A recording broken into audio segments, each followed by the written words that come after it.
during the pandemic, travel off. I'm not sure whether it was mandated or not, but travel was allowed for repatriation to your country of origin. Okay? Mm-hmm.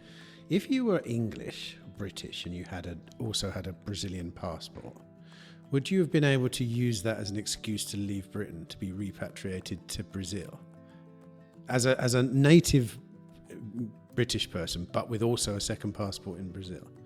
Yes, I assume so. Because you're also a national of Brazil, so you can be repatriating to any of your two countries. Now, there's actually one thing that when you mentioned on your example is important to note here, which you said like leaving UK with the Brazilian passport. Now, that is a subject that some countries, if you're a national of them, most countries actually, if you're a national of them, then you're supposed to be traveling in them only with their passport.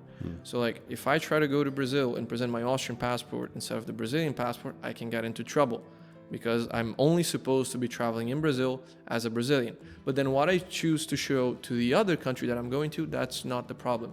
So for example, I can leave Brazil with my Brazilian passport and take a flight to the US and then enter the US with my Austrian passport. And then Austria is visa-free to the US, right? You have ESTA, so I can get into the US with the Austrian passport. Like that's usually the moment when you make the switch. If you're alternating passports in travel, right? You enter the country with a given passport, you're going to leave that country with that same passport.